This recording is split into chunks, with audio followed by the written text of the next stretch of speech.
Chinese medicine has been for me the fulfillment of a search for a congenial system of healing.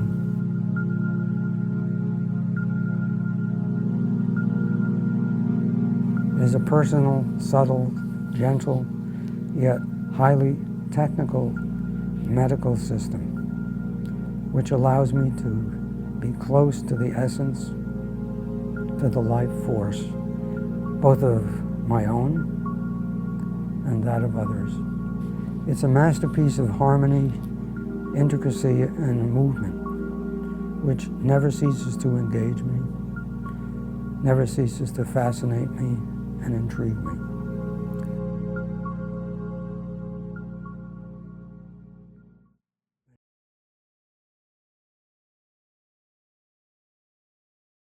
Okay, we've been talking about stability, and we talked about the heart and the triple burner.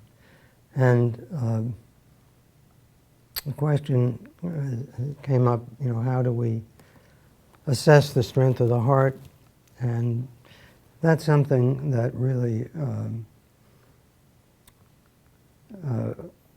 Western medicine is pretty good at in terms of the physical functioning of the heart. We all know, those symptoms: stabbing, pain down the left arm, needle burning, like burning in the chest, shortness of breath. I remember one day a student, there was a patient coming to see one of the students, and the student was rather confused about what was wrong with this particular patient. And I just so happened to have come into the school at the same time that this patient was coming into the school. And the patient got out of a car, walked about 5 steps. The student was actually waiting for them outside. This is when we were on 8th Avenue. And stopped after about 5 steps. Then she took about another 5 or 6 steps and stopped. And then she took a couple of more steps, came to the steps that led up into the college, and stopped again. And then she took a few steps and stopped. And by the time she got up to where the student was, he said he'd seen her before, and he was very perplexed and didn't understand what was wrong. And I said, well, she just showed you what was wrong.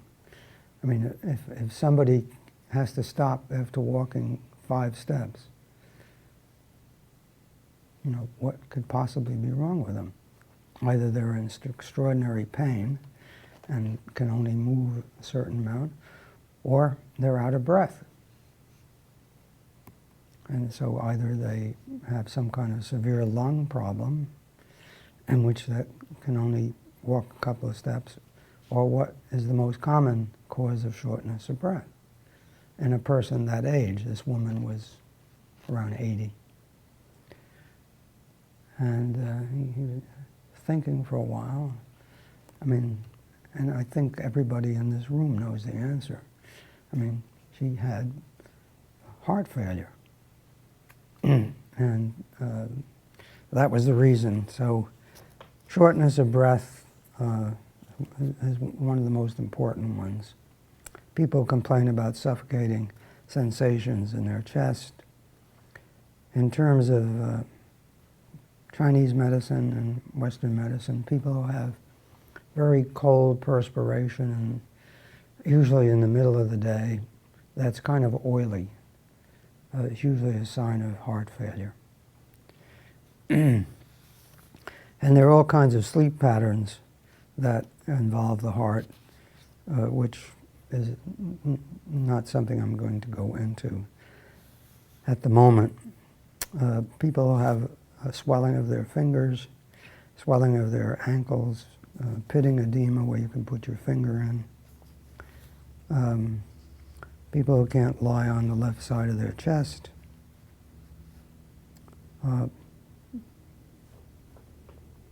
Different kinds of palpitations. Again, I'm not going to go into the details. Some have to do with the heart. They always have to do with the heart being vulnerable. And that's a concept that's basic in Chinese medicine. That is, whatever trauma there is, whatever negative experience there is always going to affect the organ that's most vulnerable. Some people, it's the lung. Some people, it's the heart. It can be any of them, but some more importantly or more often. Because if you think of it, the heart is beating starting in utero.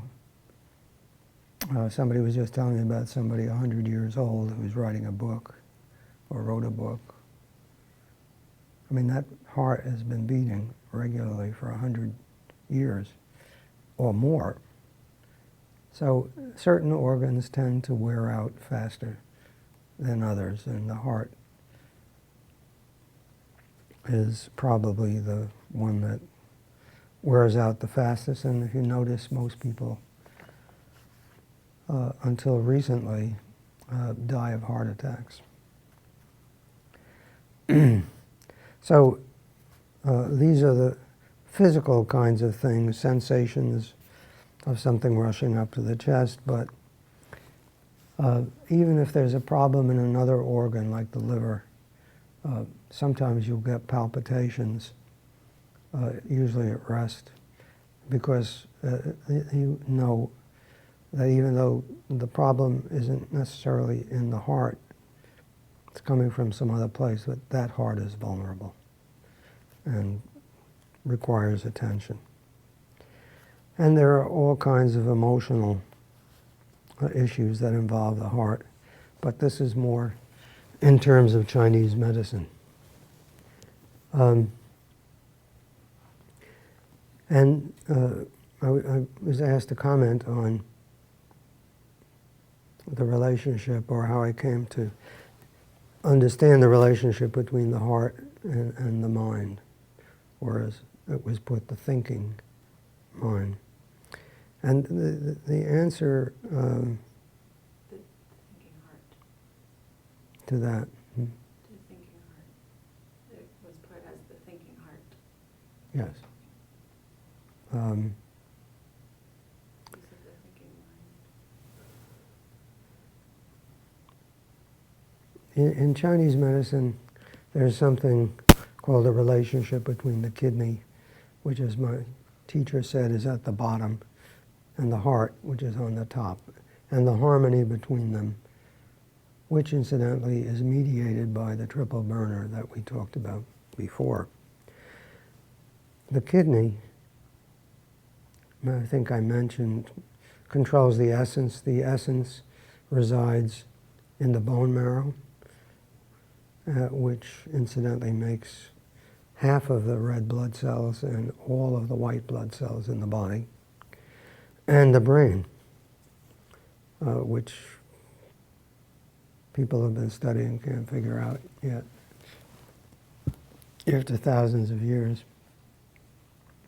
But the kidney controls this essence.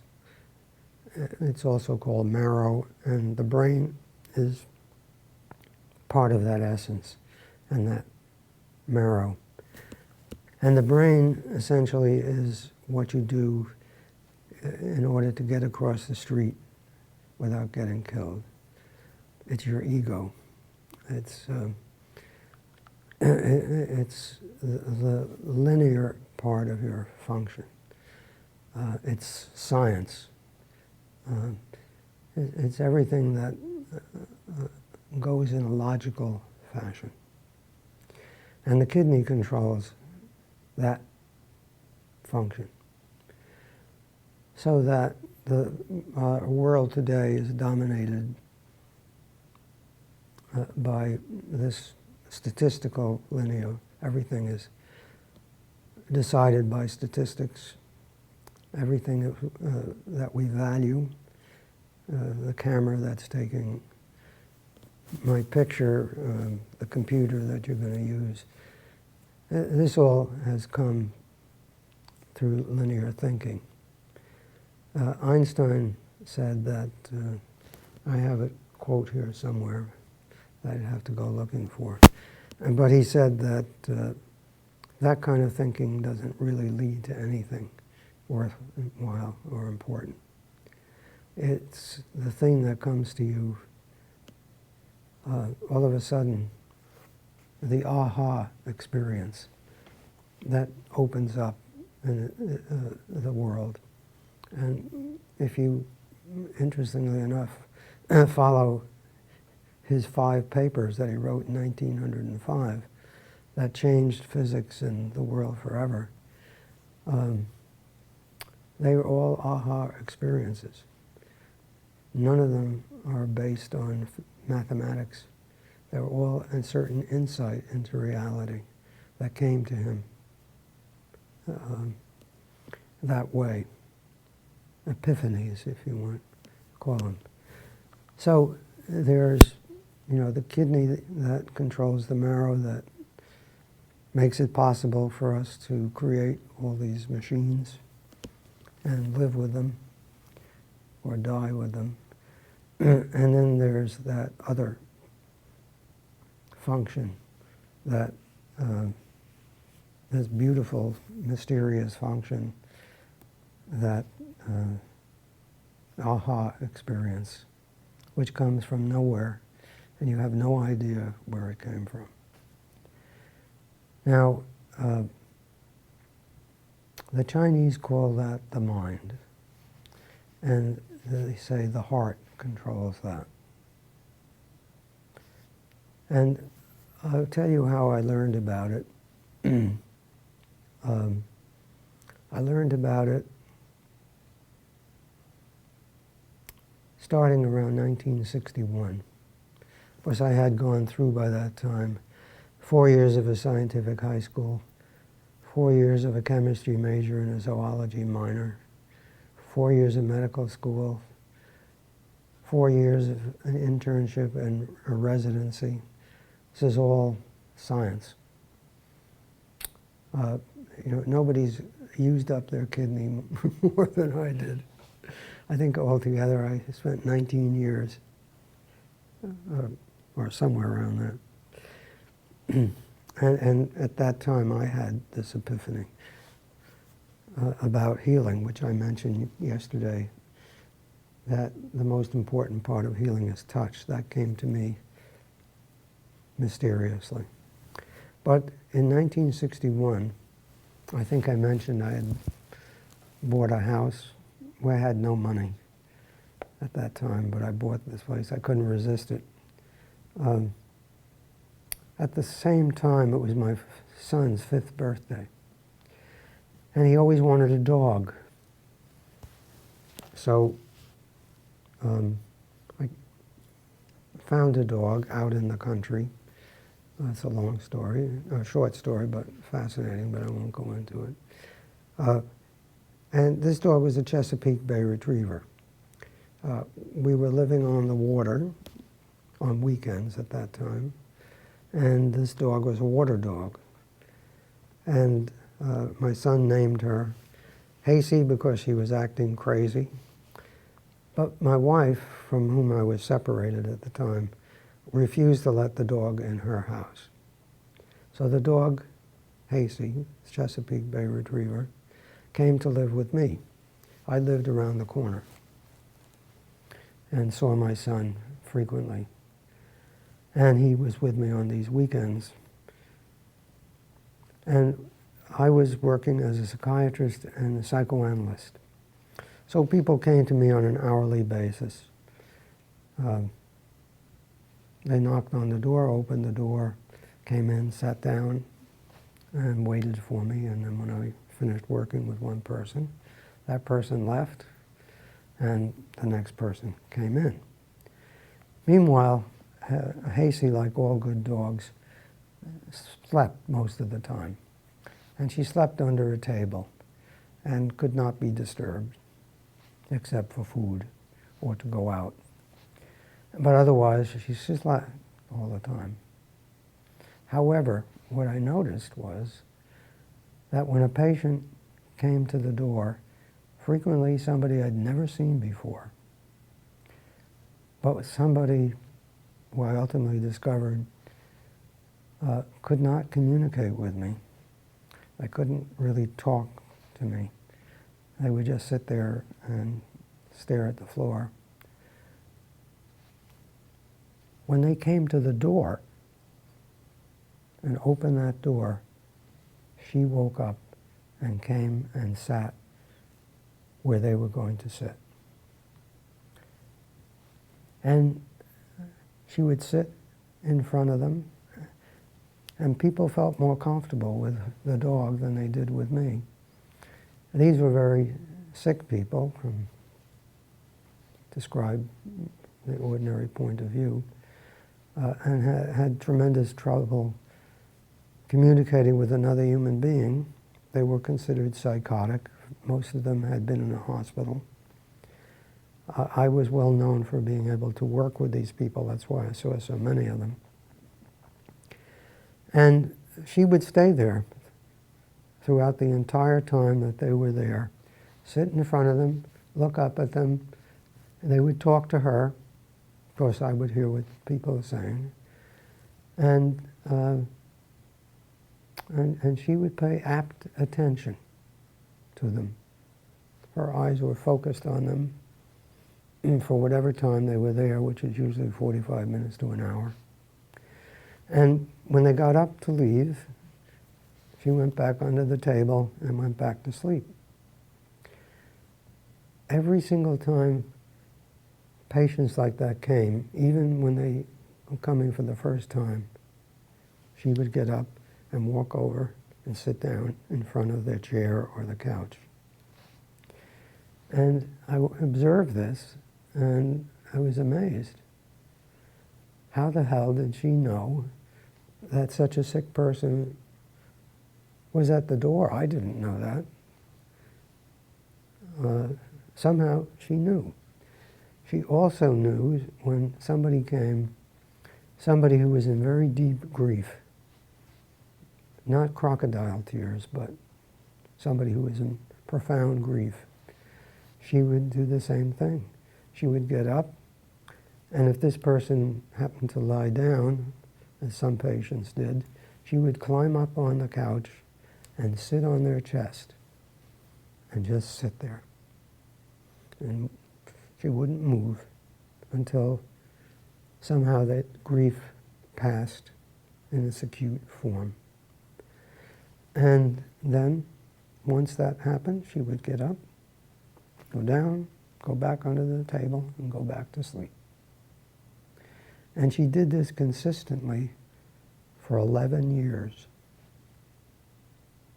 This wasn't something that happened once or at a certain time of her life. She did this. She was with me for 11 years until she died. And she did this every single time. Now, that informed me that there are other ways of knowing except through the logical mind.